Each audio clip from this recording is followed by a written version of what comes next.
ಲೋಹಗಳು ಸಿಗುತ್ತೆ, ಚಿನ್ನ ಸಿಗುತ್ತೆ, ರೇಷ್ಮೆ ಸಿಗುತ್ತೆ. ಅದೇ ರೀತಿ ನಮಗೆ ಎಷ್ಟು ಬೇಕೋ ಅಷ್ಟು ಕೊಳ್ಳೆ ಹೊಡಿಬೋದು, ಅದರಿಂದ ನಮ್ಮ ಸಂಪತ್ತನ್ನು ಹೆಚ್ಚಿಸ್ಕೋಬೋದು ಅಂತ ಯೋಚನೆ ಮಾಡ್ತಾ ಇರ್ತಾನೆ. 1210ನೇ ಇಸ್ವಿಯಲ್ಲಿ ಈ ಚರ್ಚಿನ್ ಜನಾಂಗದ ಖಾನ್ ಆದಂತಹ ಗೋಲ್ಡನ್ ಖಾನ್ ಸತ್ತು ಹೋಗ್ತಾನೆ. ಅವನ ಮಗನಾದಂತಹ ಮತ್ತೊಬ್ಬ ಖಾನ್ ಅಂದರೆ ಮತ್ತೊಬ್ಬ ಗೋಲ್ಡನ್ ಖಾನ್ ಅಧಿಕಾರಕ್ಕೆ ಬರ್ತಾನೆ. ಅವನು ಏನು ಮಾಡ್ತಾನಂದರೆ ಚೆಂಗಿಸ್ ಖಾನ್ಗೆ ಶರಣಾಗು ಅಂತ ಹೇಳಿ ಒಬ್ಬ ವ್ಯಕ್ತಿಯನ್ನು, ರಾಯಭಾರಿಯನ್ನು ಚೆಂಗಿಸ್ ಖಾನ್ ಹತ್ರ ಕಳಿಸ್ತಾನೆ. ಆ ವ್ಯಕ್ತಿ ಶವವಾಗಿ ಮತ್ತೆ ವಾಪಸ್ ಹೋಗ್ತಾನೆ.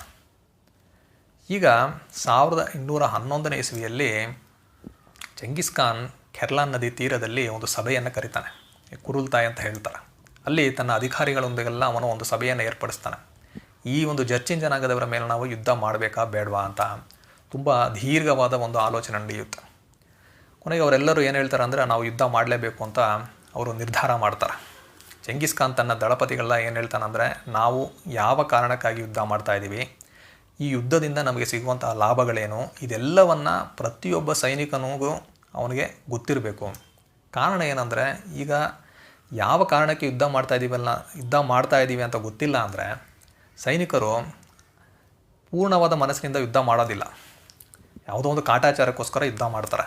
ಆ ರೀತಿ ಆದರೆ ನಮ್ಮ ಶಕ್ತಿ ಕಡಿಮೆ ಆಗಿಬಿಡುತ್ತೆ. ಆದ್ದರಿಂದ ಪ್ರತಿಯೊಬ್ಬ ಸೈನಿಕನಿಗೂ ನಮ್ಮ ಯುದ್ಧಕ್ಕೆ ಇರುವಂತಹ ಕಾರಣ ಏನು ಅನ್ನೋದು ಗೊತ್ತಿರಬೇಕು. ಆಗ ಅವನು ಮನಪೂರ್ವಕವಾಗಿ ಆ ಯುದ್ಧದಲ್ಲಿ ಅವನು ಪಾಲ್ಗೊಳ್ತಾನೆ. ಇದರಿಂದ ನಮ್ಮ ಶಕ್ತಿ ಹೆಚ್ಚಾಗುತ್ತೆ ಅಂತ ಚೆಂಗಿಸ್ ಖಾನ್ ಹೇಳ್ತಾನೆ. ಅದೇ ರೀತಿ ದಳಪತಿಗಳು ತಮ್ಮ ಸೈನಿಕರಿಗೆ ಈ ಯುದ್ಧಕ್ಕೆ ಉಂಟಾದ ಕಾರಣವನ್ನೆಲ್ಲ ತಿಳಿಸಿ ಹೇಳ್ತಾರೆ.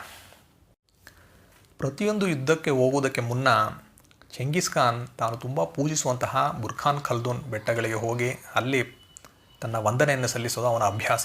ಅದೇ ರೀತಿ ಚೀನಿಯರ ಮೇಲೆ ಯುದ್ಧ ಮಾಡುವುದಕ್ಕೆ ಮುಂಚೆ ಅವನೇನು ಮಾಡ್ತಾನಂದರೆ ತನ್ನ ಬಿಡಾರದಿಂದ ಹೊರಟು ಬುರ್ಖಾನ್ ಖಲ್ದೂನ್ ಪರ್ವತ ಶ್ರೇಣಿಗಳಿಗೆ ಹೋಗ್ತಾನೆ.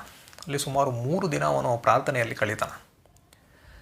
ಇವನು ಆ ಬುರ್ಖಾನ್ ಖಲ್ದೂನ್ ಬೆಟ್ಟಕ್ಕೆ ಹೋದಾಗ ಇಲ್ಲಿರುವಂತಹ ಮಂಗೋಲಿಯರೆಲ್ಲರೂ ವ್ರತವನ್ನು ಮಾಡ್ತಾ ಪ್ರಾರ್ಥನೆಯಲ್ಲಿ ತೊಡಗಿರ್ತಾರೆ. 4ನೇ ದಿನ ಮುಂಜಾನೆ ಬುರ್ಖಾನ್ ಖಲ್ದೂನ್ನಿಂದ ಚೆಂಗಿಸ್ ಖಾನ್ ತನ್ನ ಬಿಡಾರಕ್ಕೆ ವಾಪಸ್ಸು ಬರ್ತಾನೆ. ಎಲ್ಲರೂ ಇವನು ಏನು ಹೇಳ್ತಾನೆ ಅಂತ ಕಾಯ್ತಾ ಇದ್ದಾರೆ. ಈಗ ಆಗ ಚೆಂಗಿಸ್ ಖಾನ್ ಹೇಳ್ತಾನೆ, ನಮ್ಮ ನೀಲಿ ಆಕಾಶದ ದೇವರಾದಂತಹ ತೆಂಗ್ರಿ ಈ ಒಂದು ಯುದ್ಧದಲ್ಲಿ ನಮ್ಮೊಂದಿಗೆ ಇದ್ದು ನಮಗೆ ಜಯವನ್ನು ತಂದುಕೊಡ್ತೀನಿ ಅಂತ ನನಗೆ ಹೇಳಿದ್ದಾನೆ ಅಂತ ಹೇಳ್ತಾನೆ. ಅದನ್ನು ಕೇಳಿಸಿಕೊಂಡಂತಹ ಜನಕ್ಕೆಲ್ಲ ತುಂಬ ಸಂತೋಷ.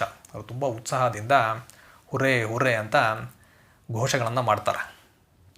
ಮುಂದೆ ಚೆಂಗಿಸ್ ಖಾನ್ನ ಜೀವನದಲ್ಲಿ ಏನಾಯಿತು ಅನ್ನೋದನ್ನು ನಾವು ಮುಂದಿನ ವಿಡಿಯೋದಲ್ಲಿ ನೋಡೋಣ. ಅಲ್ಲಿವರೆಗೂ ನಮಸ್ಕಾರ.